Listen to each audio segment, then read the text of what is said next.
Welcome back here to Wake Up Call with Dan Tortora on wakeupcalldt.com, your one-stop sports shop, and on mixlr.com/wakeupcalldt. Very happy to be here with you every Monday through Friday from 9 a.m. to 11 a.m. Eastern Time, doing what I love, living my dreams, and not letting anybody stand in my way. Syracuse is doing the same thing right now. The team is 6-2. They have not been blown out or embarrassed by anybody. Hung with Clemson in Death Valley, where Clemson hasn't lost since 2016, and they also hung with Pittsburgh, longtime rival, on the road into overtime. They took those 2 losses and found a way to get back to 2 wins here in the second part of the season, the second season, so to speak, of 2018. They're 6-2. They're bowl eligible. They're ranked in the top 25 in both polls for the first time in 17 years. So there's a lot to talk about, a lot to discuss, and I can't find anybody better than somebody who I consider a friend, somebody I consider a mentor, a teacher, and someone who I've always appreciated his words of encouragement and his positivity. So it is with great praise and appreciation that I welcome him back to the show. Floyd Little, how are we doing today? Hey, Dan, good. It was good seeing you after the game. It's always a pleasure to come back. Dino is a personal friend, and to get a chance to give his family a hug, his daughters and his wife, who's there, Susan, and I just enjoy being a part of Syracuse's family. I'm just in my world when I'm around my friends at Syracuse. And when you come in and you get to be around everybody, I gotta say this before we go into a few of the people, is that you always dress very well, and orange looks good on you, Mr. Little. So you got the orange shirt, you always got the suit on, you got the hat with the suit. Just bring me into the style, and do you dress you? Is Deborah helping you out a little bit? Let me know. No, Dan, you know me a long time. I got to represent. I not only represent me, I represent the university that I love and that I've attended. So when I go out in public, then, when you see me, you know, I represent Syracuse University. And that's why you don't see me often in things that don't represent me or the university that I attended. And it works out for you dually because the Denver Broncos are orange and blue, so you don't lose out on that either. Correct. We better get a window. Yeah, I hear you. That Kansas City team is pretty fierce. But so you had the opportunity to, be around Dino, who obviously, like you said, him and his family and are friends with them. And you got to be around somebody who I appreciate and respect a lot, too, one of your best friends, Herm Frazier. Yeah. So what was it like to see Herm and see the Babers family and everybody this past weekend? Well, it was great. I knew I would be coming back for the North Carolina State game. I know it's been a team that we have had trouble with beating. And we had another guy there that used to be our offensive coordinator, George McDonald, working for him, and get a chance to say hello to him as well. But coming back is always good to see the players. I had a good visit with Dungy after the game to talk about who he is, what he is. He's a real warrior. You just can't take anything away from a guy that battles. His problem, I thought, early on was trying to carry everything on his shoulders. For the last 7 quarters up until last week, he was struggling because he is so competitive and he wants to win in the worst way, and he just fell off of his normal way of doing things. But he sure found it back again the first part of the game against North Carolina State. So you get a chance to talk to the running backs, got a chance to hug Strickland and some of the guys. Chris Elmore got a chance to put my arms around these guys. These are guys that I think has got a lot to offer and to give to the university. Sean is a good friend. He kind of reminds me of me, a good returner, a good receiver, a guy that just does everything for his team in spite of his size. He don't recognize he's only 170 pounds. He's just a football player. And these are the kind of guys I like and watch, and because these are games that we're not supposed to be a part of. So I just enjoy seeing and inspiring. I talked to on the sidelines. I had a chance to visit with 8 recruits and their families and their parents, and had a chance to talk to them individually and embrace them, and to know that the majority of them made a quiet commitment to me that this is where they want to be. So I'm glad I'm able to help out in any way I can. So it's just good being around. I miss it. This is my family, Dan, and I kind of miss being around them. And speaking here with Floyd Little, you made the decision to head back to Vegas. Like you said, you miss being around. So what's kind of the plan? Will we see you more? I know you come in for a lot of events. I know you still help out the university and John Wildhack and kind of the message around the country. But what is the future hold for Floyd Little? Because you say you miss it here, but Floyd, I miss my guy I get to sit down with and just have little fireside chats. So for me personally, I'm sad that you left. So can we get you back a little bit? Well, yeah, after being gone for a year, I wish I hadn't left. It comes down to that. I celebrated my best friend's birthday yesterday, Herm Fraser, till 11 o'clock at night. The restaurant was closed and we're still in it. And just having seen him and being around him and having the opportunity to celebrate his birthday yesterday, not only at the field house, but also I took him and his wife to dinner. And we sat and we, watched a little bit of the Monday night game, but most of all, we communicated and talked about what's going on around the university. And I just wish that I was still a part of it in some way. So I travel with the chancellor from time to time to alumni functions, and it just warms my heart. I stand up and I represent Syracuse University, and it's a prideful moment for me. So I don't know what the future holds, but I wish I had stayed on a little longer. Well, hindsight being 2020, and like you said, you wish you had stayed. What made you leave? Did you just kind of feel like it was time to, retire a little bit? I mean, what ultimately made you make the decision? Well, I think that it was the wife who had just finished she was schooled out. She had got an undergraduate degree, a master's degree, and a degree in advanced studies. So the whole time I was here, she was in class and studying. And as a student, you get burned out. And she was wanting to go home. I want to go home. So a lot of the reasons why I left was because she was ready to leave. And, she's from here, parents live here.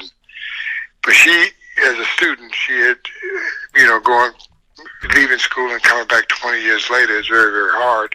She's sitting in classrooms with 18, 19-year-olds who has a hell of a lot more knowledge than she has about what she's trying to do. And she had to work twice as hard, and I understand that because I had to work twice as hard. But she's had it. She had bought a home in Vegas, and I want to go home. So I accommodated her and said, okay, I'll go back to Vegas with you. And it wasn't a month before we thought, well, maybe we should have thought about this a little longer. We're not ready to be retired, but it's okay. I still remain in contact and still support the university, still come back many, many times for different functions, and still get a chance to travel with the chancellor to meet a lot of the alums at the alumni functions and have a chance to sit with him and talk to the people from the university. And it just, I'm a Syracuse guy. That's the bottom line. And I wish I still miss being around my family. Is there a chance, Floyd, that we could get you and Deborah back? I'm sure she'll jump at it in a minute. She would jump. Dan, you wouldn't have to ask her twice. She'd be in a sprinter stance, ready to go. That coming from Floyd Little. Floyd, I got to talk to you about this team. You picked very good timing. Did you have any inkling, like you said, Syracuse has struggled against NC State at home and on the road, but did you have any inkling that this could be the moment? Because you picked one heck of a time to come back to Syracuse to see this team become bowl eligible, because you stood out in the crowd. You asked the fans to believe in Dino Babers. You asked them to believe in the process. And then here we are in season number 3, and the team is bowl eligible, and they still have 4 games to go. So did you have any inkling that this could be the moment when you were coming back here to Syracuse, or did it just be, a happy coincidence, so to speak? Well, it was a happy coincidence, but, I communicate with Coach Babers after every game. We have a text after every game to talk about what's going on and what's happened. Actually, then they should be undefeated. I mean, within a minute and 30 seconds in the first game, a minute and 30 seconds in the second game that they lost, they were winning. I mean, in the year before, I mean, a lot of the commentators last year was talking about this team. They saw the potential in this team. And we were just playing top teams in the top 25 and holding our own against LSU, Miami, North Carolina State. I mean, all the teams that we played, nobody really was hurting us. And even start this year, we played the second team ranked in the country in Clemson. Had them. Should have beat them. There's no reason why we shouldn't.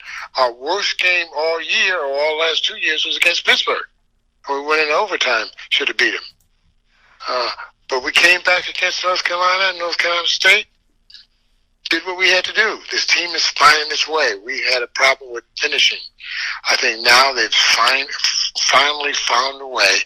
Not only that, we got two excellent quarterbacks. Either one of them could play. So you got a guy like Tommy DeVito that's a redshirt freshman that's got all the skills that you would want in a quarterback.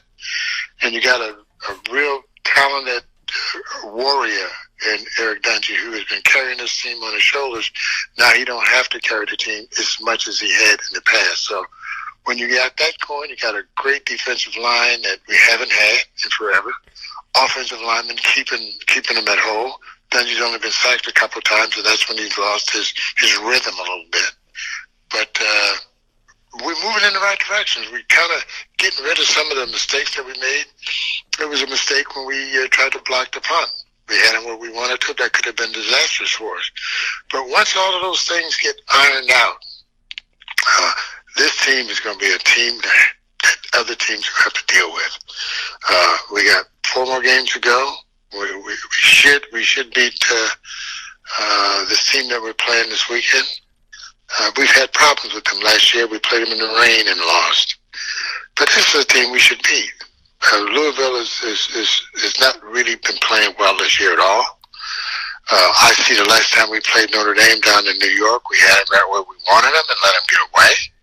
We're a better team now than we were when we played them down there. And Boston College, I think, is the biggest challenge in the last games that we have to play. We should beat Wake Forest this week. We should beat Louisville the week after. We should beat Notre Dame. I think we're going to have a little problems, as we always had in the last game of the year with Boston College. They got a dynamite runner. We stop him, we win that one. So you got to keep this team at the minimum should be 8-4, 8-2 at the end of this go round. So I think you got a team that should win 8 games this year. I mean, the worst case scenario is 8-4. And I think we'll be all right. Yeah, coming from Floyd Little, Syracuse living legend and NFL living legend as well. Floyd, the team is ranked in the top 25 in both polls for the first time in 17 years. The last time it happened was back in 2001. Now they're ranked at 22 in the AP and 24 in the coaches poll. This is something that was brought up in conversation. I brought up on the show the last couple of weeks. Should they have been ranked earlier? And it finally happens for them. They finally get into the rankings. What does that mean to you to know, here's Dino Babers in year 3. The team is 6-2. They're bowl eligible. They haven't been shut out or embarrassed in any game. They, I agree with you, very well could be 8-0. They have hung in Death Valley. They've hung on the road against Pittsburgh, which is always difficult for them. They're ranked in both polls. They are in the top 3 in the Atlantic Division of the ACC and still arguably, mathematically, could win that division or at least show up second. So when you look at all of those things and the defense getting better, what does it say to you? Because it's not like we're talking about one really good Syracuse moment or nugget. We're talking about 7, 8, 9 of them at this point. No, exactly right, Dan. I just think and look at this team and as it continues to grow and build and get more confident. The greatest thing is you got another quarterback standing in the wings, waiting to step in and do some things. I really enjoyed when he got in there and moved the ball right down the field. He wasn't nervous about what he was doing. Tommy DeVito got in there and he showed the people that he's capable and he's ready to step in anytime we need him. We need that. We need that. We need the receivers to continue to catch the ball. I just think that defensively, the pressure that they've been putting on quarterbacks and the sacks that they've had, it's been something that I have not seen in the Syracuse defense in the last 7 or 8 years. So, and we continue to grow. I talked with 8 recruits on the sideline, and their parents was, as I walked up and down, they were there, had a chance to visit with them individually, and I would be very, very surprised if all of them didn't sign up yesterday. So, I mean, we're getting the kind of quality player we need, 3, 4, 5 stars. And if we continue to do that, and we continue to win, and we continue to show out, and we continue to be competitive like we have been, we continue to throw the ball and move the ball up and down the field like we have, continue to put that many points on the board against great teams, you're going to have receivers and tight ends and running backs wanting to be a part of that. And it's a growth spurt that we're starting to have, and the people and the quality of people we're getting.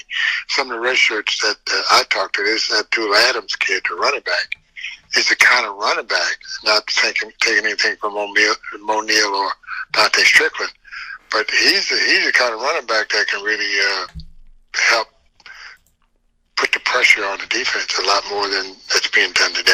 So I just look at what's coming, and what's coming is quite nice. That coming from Floyd Little. Floyd, before I let you go, you were part of the task force of finding a new head coach for Syracuse while you were at Syracuse University. You and Herm Frazier going as part of this group to find the right piece, the right fit. Hindsight 2020, what did you see in Dino Babers? What did you like about him? What made you believe in him? Well, he was a coach that has done so many great things. Herm had knew him when he was in Arizona.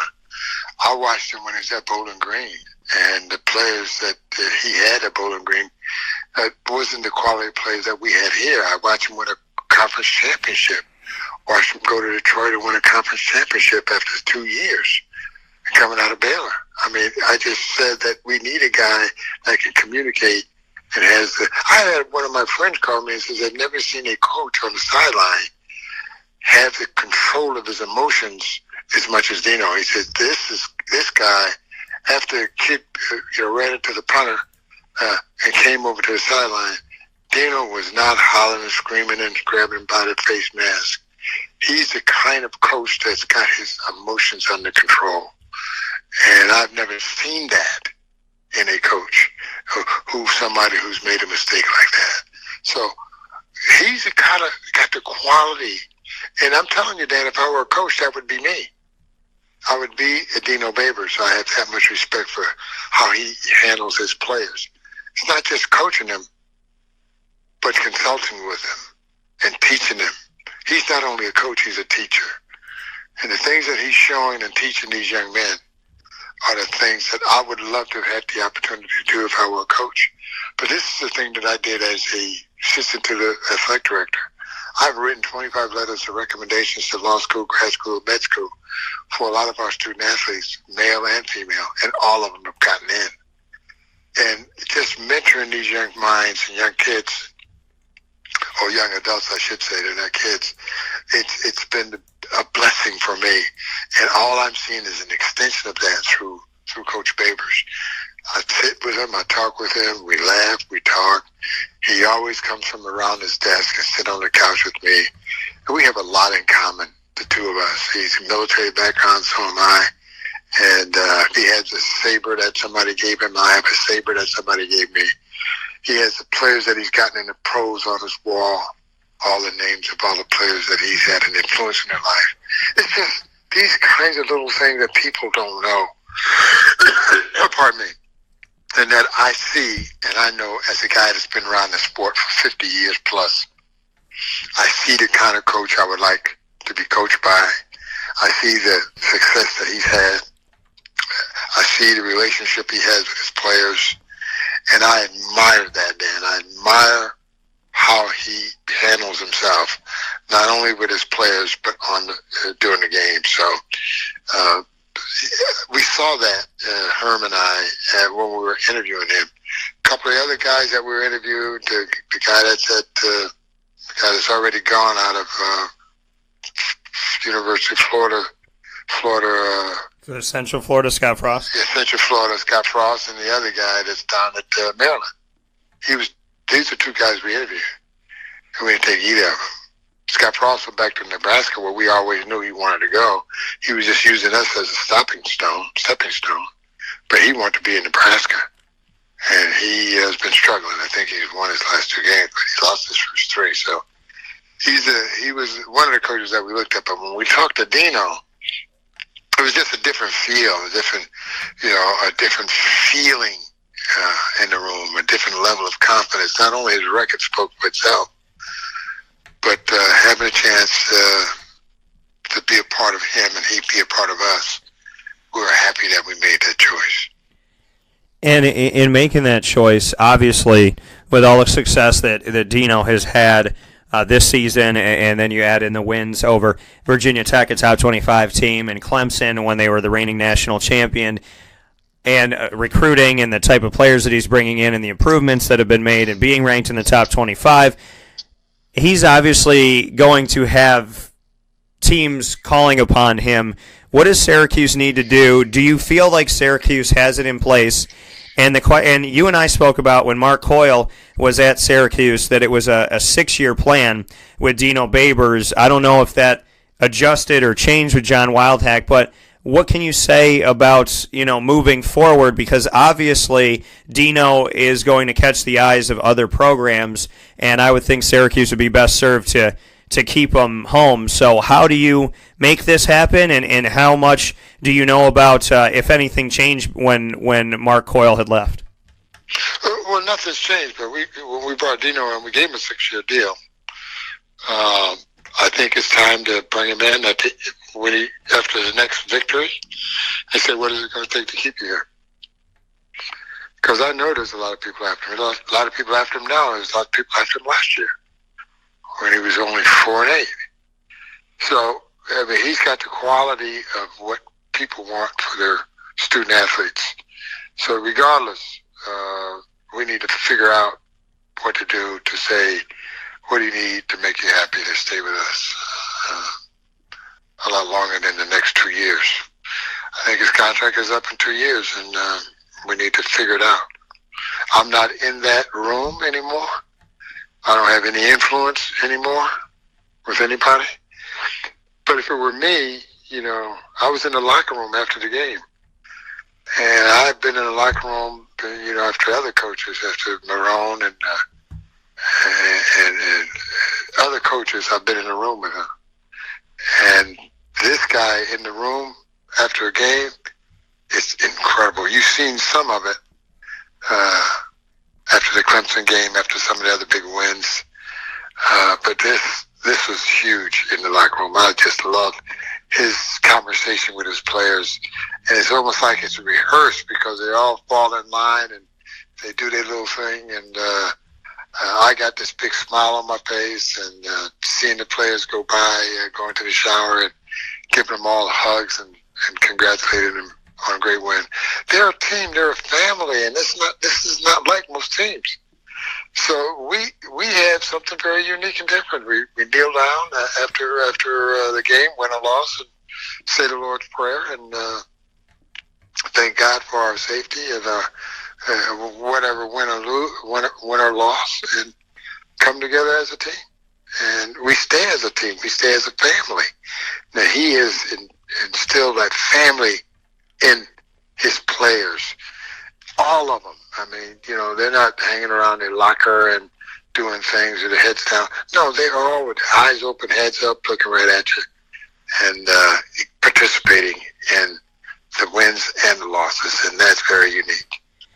Couple quick things before I let you go, Floyd. Do you feel, kind of going off of that, do you feel that even though this isn't Dino's home, and maybe this, wasn't his plan when he set out to be a coach to end up in upstate New York, but do you feel that this is a special place for him? Do you get the sense when you sit down and you talk with him that this could be a home to him? This could be a place to build a future. Do you see him as somebody that would want to hold on to this program for a while? What's kind of your gut tell you when it comes to seeing him and the potential future of him here? Yeah, he can easily convert. His kids are gone, except for one who's graduated. The other two are married. His wife likes it here. They have a feeling of being welcome. So when I'm in their presence, and it's not as often as I would like it to be, but I'm in their presence quite a bit, we have a great relationship. His daughters call me Uncle Floyd. So I love his kids. I love his wife. I love him. And I think he can find a home here if we can continue to move in the direction we're moving. Yeah, I think he's not antsy to be going anywhere. He made a commitment here. He's an ex-military person. His word is his bond. I don't think he's going anywhere because he's going to commit to what he said he would do, and that's build this football team. And he will bring this program back in the next couple of years. And my final question for you, Floyd, is that I finally got the opportunity. I've gotten to speak with you, obviously, and over the last 8 years, I extremely, truly value our relationship. I've had the opportunity to speak with Jim Brown, and just recently had the opportunity to speak with the man whose jersey is now in the rafters, retired, number 47, Joe Morris. Yeah, Joe. What can you say about Joe Morris and the type of player that he is? And even though he's not part of the legend of 44, he is part of the greater legend of what I think should be called RBU, which is Syracuse University. So bring me into your thoughts on Joe Morris and coming to the Dome and seeing his jersey up there. Well, Joe could have worn a number if he wanted to. It's just like Larry Zonka. They chose not to endure the kind of pressure it would take to wear that number. They didn't want it. But I don't want it. It was put on me by Ben. I didn't know I was going to wear the number. He just said, "Hey, this is your number. Good luck." And it's a lot of pressure. But no, Joe is a great runner, great player. Played with the Giants. I admired him forever and a day. I remember one picture we took at an event that Syracuse had, and Joe was sitting at the table, and Jim Brown was sitting at the table, and I was sitting at the table, and there was a picture of us with Joyce Hergahan, who is a great alum for Syracuse, and I think a trustee. And I asked everybody, I said, what do these people at the table have in common? And nobody knew. And I said, we're all running backs for Syracuse University. Just like when I sent the picture to Tom Coughlin, it was me and Jim Brown and Larry Zonka at the Hall of Fame last year. And I sent the picture to Coughlin. I said, "Where are you?" "Well, we're holding a seat for you." And people said, "Well, what's the purpose of this picture?" I said, "We're all Syracuse running back." And he said, "Oh, I see. You're right. I forgot that Jim Brown played at Syracuse, or Larry Zonka played at Syracuse. So that's nothing to forget. We're all Syracuse running backs. We're all in the Pro Football Hall of Fame. Come on." So, yeah, I just think Joe Morris had a great career. He had a great career here at Syracuse. He's well thought of. I was so happy to finally see his number recognized and retired. Joe is a personal friend, and I kind of like him. He and I were pretty much, I was just a little bit taller than he was.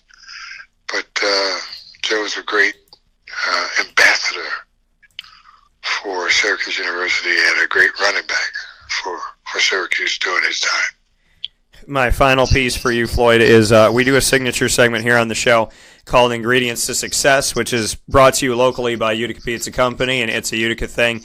And in the Ingredients to Success, I pick a topic every week and go forward with that in my ingredients for a successful road for that topic.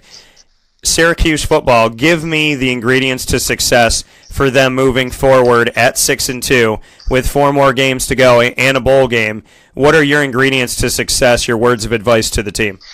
Well, I would tell them always never say I wish I had or I should have.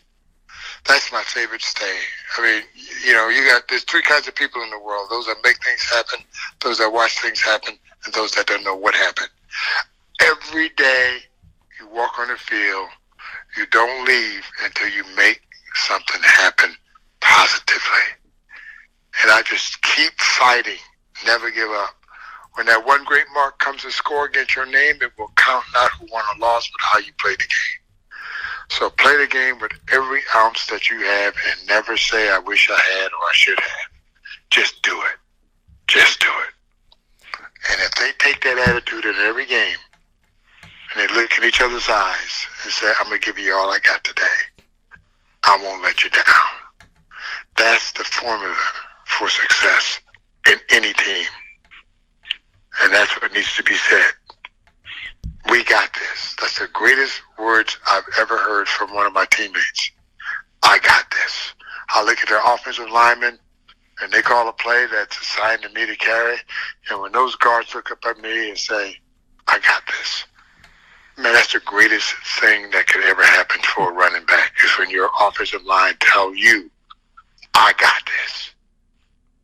Don't worry. He won't be there when you get there. That's a commitment. That's a commitment.